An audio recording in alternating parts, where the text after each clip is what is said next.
Oh.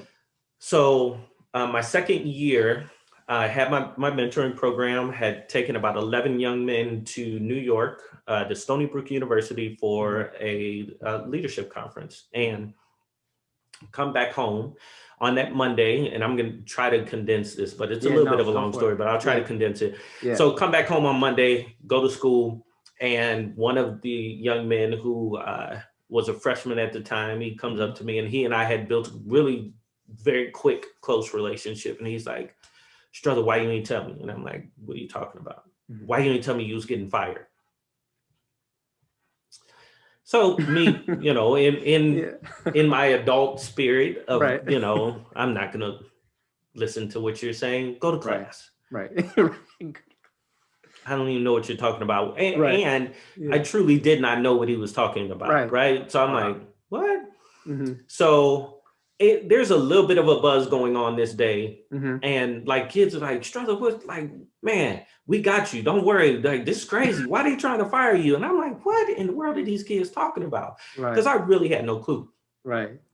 By lunchtime, our school was 12, 1300 Mhm. strong in terms of young people. By lunchtime, they had over 500 signatures that they did not want me to lose my job. And I'm like, Mhm. I don't even know I'm losing my job. What are y'all We're talking talking about? about right. So lunchtime comes around, excuse me, and Yeah.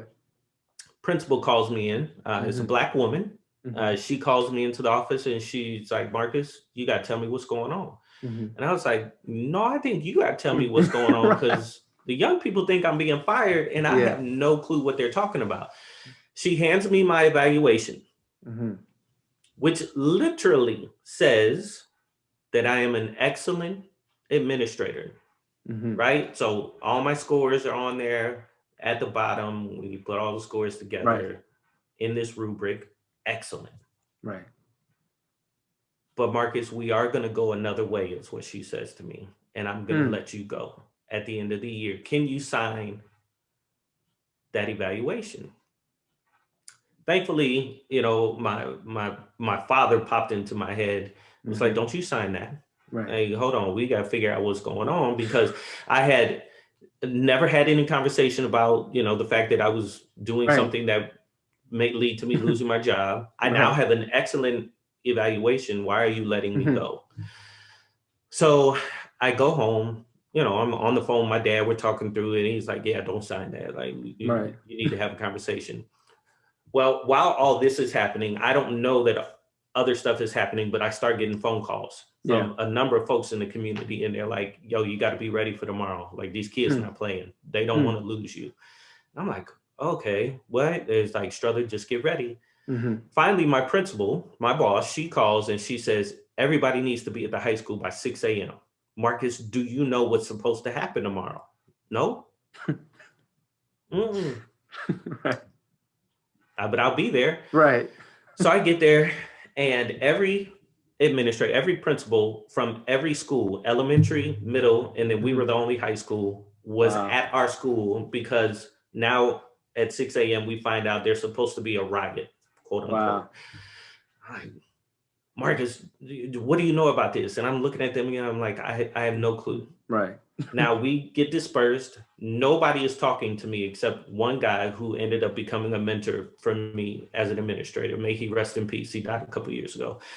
Greg Merrill was the only guy that would speak to me and was like, hey, brother, don't worry about it. Whatever's Mhm. supposed to happen today is going to happen and we just going to get through Yeah. it. I'm like, all Yeah. right. I don't know what's supposed to happen though. Happen.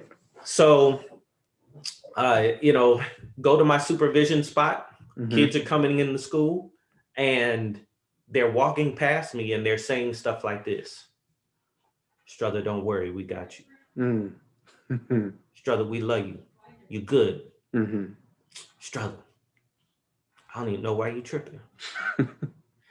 So I'm like, okay, so Right. now I'm like, what are these kids about to do?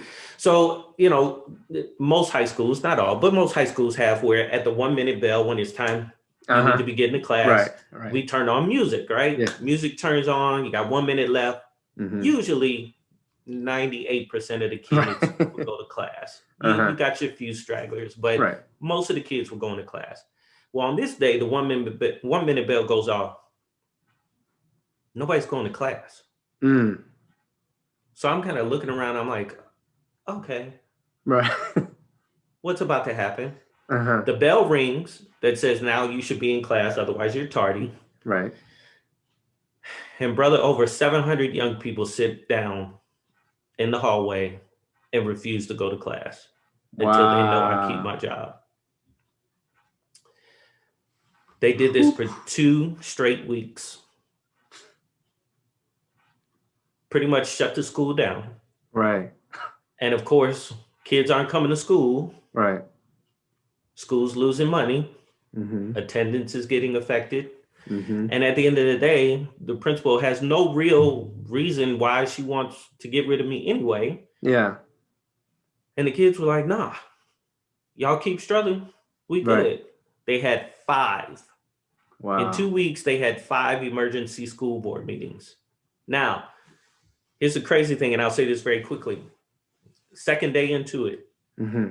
now I'm starting to get calls, news channels, paper, and I'm like, I have no comment. Right. Y'all want to talk to the young people. Right. It has nothing to do with me. Talk to the young people. They're doing what they feel like they need to do. Second day though, my appendix burst and I had to have surgery, which was a blessing my in disguise. Wow.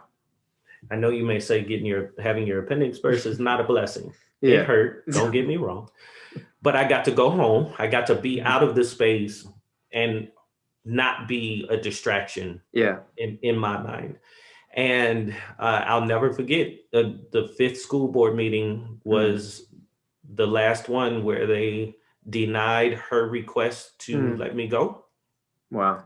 My father went to the school board meeting, so he called me. He was like, hey man, these kids did it. Like, Wow. they were showing up. They got to, they spoke. They spoke to news. They spoke to the paper. They did a march. Wow. They got a church to put up $1 million of insurance so that they could do a march. And those young people are still very close and dear to my heart. One, her and I were just talking 2 weeks ago. And she was like, Strella, I can't wait for you to come back to Illinois so you can meet my son. Like, Wow. I just want him to know you. I want him to know your story. And I said, you know what? I'm going to meet him and we're going to tell him our story. Yeah. Because it was this young lady and 4 other young men who they were the 5 that really organized this whole sit out and got over 700 young people involved. That's and incredible. 2 weeks later, I kept my job and the principal got demoted and eventually got fired. And I moved up and stayed at that high school for another 7 years before I finally moved here to Sacramento.